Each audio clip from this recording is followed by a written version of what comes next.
Hey guys, what is up? I'm here today with a very fun, budget deck profile. Um, it is Sacred Beast Diablos or Diablos Sacred Beast. It's basically like a Sacred Beast Turbo, even though the only Sacred Beast that I'm running is Raviel. I have one Hamon, but he's like one of the Legendary Collection ones that came in the binder, so I keep him in the binder. I didn't want to take him out. These are the Duelist Saga ones.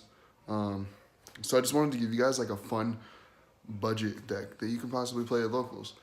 All you need is 3 structure decks and a few extra cards, and you're good. A lot of these cards are accessible through like the Megatins or, like I said, the structure decks and so on and so forth. They're all cheap cards, so I really hope that you guys enjoy, and it is fun, and at times it does do pretty damn well. My build is like turbo. You get them out, sit on them, draw cards. You just draw cards until you could turbo them out. You can make a virus build. You can make like a legitimate, like you could try to make this as competitive as possible and add in a lot of hand traps and whatnot. But this is for anyone who's watching who wants a budget build. So let's just go ahead and get into it. Okay, so the first thing is triple Raviel, Lord of Phantasms. He's awesome. He can tribute a monster on the field to gain its attack. If you want to run the Lair of Darkness field spell, you contribute your opponent's monster and he can gain the attack of the opponent's monster in attack per game. Also, whenever a card is normal summoned on your opponent's side of the field, he summons a Raviel token, which really helps. You can make link plays and all that. I'm not going to showcase an extra deck, but you guys have an idea of the cards that you should run if you're able to generate tokens. So Raviel, and also his effect does proc Diabolos. So you contribute like Diabolos, and it'll proc them off from in the graveyard for tributing like a dark monster. Like if you have a second Diabolos in grave, or any monster, because they're all dark in this deck. Next, I run 3 Dark Summoning Beasts. Now this card you want to be able to get into, because he's the way that you get out Raviel. He's the way that you can get out your Hamon. I don't know why you'd run Yuria unless you're trying to freaking play Armatal, which would be fun, Armatal Turbo. But this is at least somewhat competitive. So Dark Summoning Beast, you bring him out. You use the 5 stars, so it usually takes a tribute, but you can special him out, and he tributes himself and special summons a Sacred Beast. And when he does this, you can't attack for the rest of the turn, so it's kind of a downside. So turn 1, you can get him out, and it's great if you have Fallen Paradise on the field. Or, you can bring him out and then just sit on it. That's the only downside to his effect. Otherwise, a great effect. It'd be extremely broken without it. Next, 3 Diabolos, because Diabolos is a beast. He's great in the graveyard, he's great in your hand, great on the field.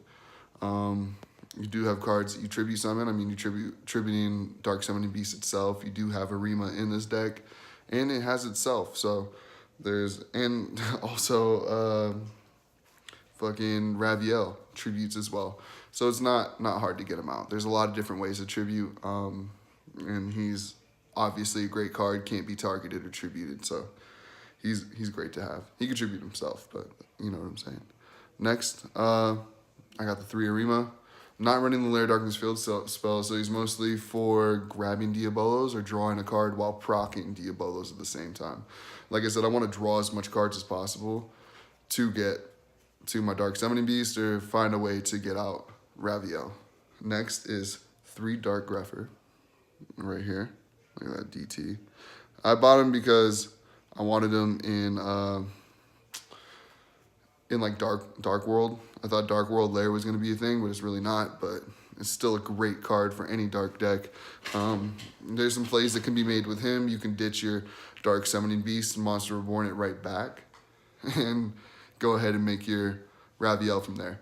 But I do really like Dark Grepher. He's a great card, free special summon at times if you can get any, like your Diabolos to the grave or your Dark Summoning Beast. Next, 3 Summoner Monk to bring out like Arima, to bring out this next card called Phantom of Chaos. This card can copy another card in the grave by banishing it, and it gains its effects. So you can go ahead and activate this, target this, banish it. It becomes Dark Summoning Beast, tributes itself, and you can get out your Sacred Beast. So I think that's really awesome, and it's also a Fiend. And I'll get into why Fiends matter later. Okay, and that's it for my monster count. Let's go ahead and just pick these guys up. I'll try to do some test hands for you, but they're probably going to be cloggy. But I was just testing out for fun, and I was able to turbo out Raviel pretty quickly.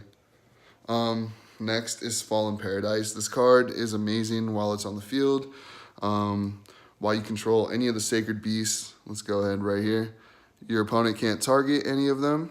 They can't be destroyed by any of your opponent's card effects. And you can also draw 2 extra cards per turn. And that alone is amazing.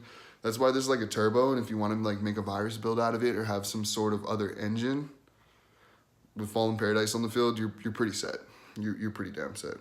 Okay? So that's a 2 of. I don't have a third one, or it'd be 3. Next, 3 Allure of Darkness. Dark deck, draw 2, banish 1, or send your whole hand to the graveyard, which sucks. But we run 20 dark monsters, so half the time we're good. 3 Dark World Dealings. Self-explanatory, draw 1, ditch 1. You don't mind stuff in the graveyard. Most dark decks don't. 2 Potted Desires. 3 is too many. You can't even resolve 3.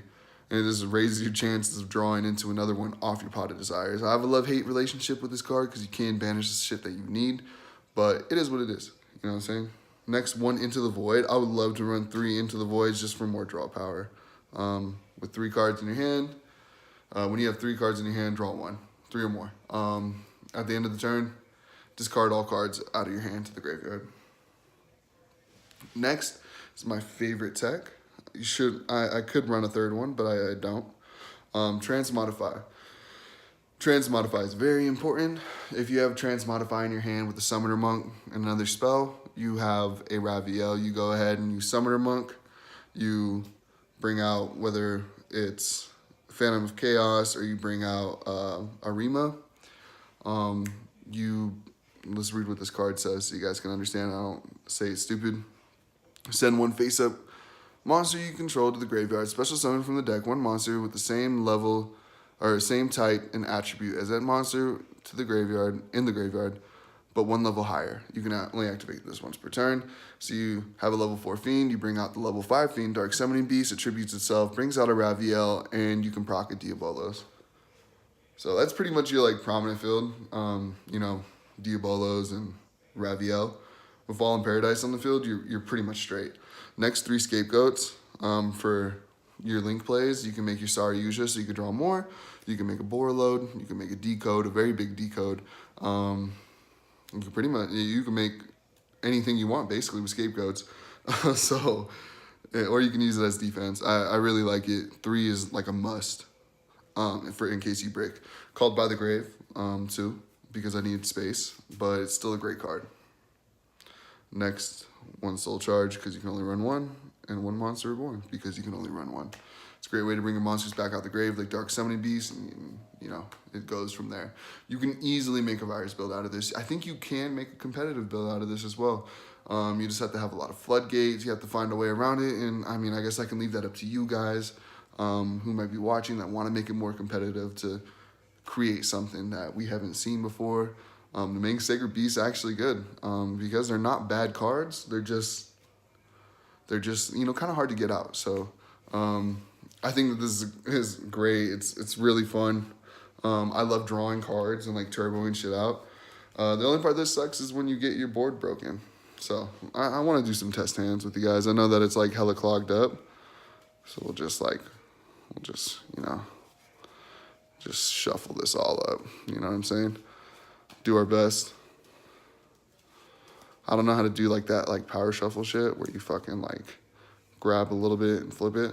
Sorry if I'm making you guys dizzy or anything like that. Let's just see. Our opponent cuts our deck. These are shitty sleeves, so it looks shitty. They're all like different sized, I think. So 1, 2, 3, 4, 5. Okay, so if we're going first, we have a Raviel right here, okay? So this is your hand. We'll just lay it out like this because I'm sitting behind the camera. As you can see, you know what we're going to do here, right? So Dark Grepher, it's free special because we have Diabolos in hand. We'll send him to the graveyard, right? Special out Greffer. Greffer activates, sending a dark monster from your hand to the grave. You can send a dark monster from your deck to the grave. And that's going to be, can you guess it? Can you guess it? Oh, that's right, Dark Summoning Beast. Oh my goodness. Why is that, you might ask? Because Phantom of Chaos, target, banish this card out the graveyard, tribute itself, and if they want to Ash, you know, the special summon from the deck, called by the grave, tribute itself to summon, because it is Dark Summoning Beast now, Raviel, Lord of Phantasms, right? And that tribute itself effect that Phantom of Chaos just did, because it was Dark Summoning Beast, procs your Diabolos, boom, Diabolos. This is your field. You contribute this, you know, you contribute itself, take a card out of your opponent's hand, make them start with 5 like you did, see if they can plus like you. Next draw sucked, because it is jumbled together kind of, but, you know, you see what I'm talking about here. Like, first turn turbo, it was great. Let's just try one more. I have a couple more minutes that I can waste before I go to work today. Let's just hope that my camera doesn't fall over. So let me know what you guys think. If you don't like it, let me know why you don't like it. If you have every right to dislike this deck build. You might not like it because it's not competitive to like the meta, but it is a very fun deck and it is semi-competitive. You can't out that Raviel or Diabolos and you're gonna have a hard time. So I'm shuffling, cut, okay. Let's draw. Dark World. Fallen Paradise, that's great. Transmodify, let's just get a Fiend. Into the Void. All right, so this is going first. We could activate Into the Void. Draw one. Another Fallen Paradise. We're very clearly, you know, jumbled up. Dark World Dealings, draw one. Lair of Darkness. Lair of Darkness, draw two. Let it be 2 dark monsters. Sweet. We'll banish Raviel, because we have 2 more in the deck.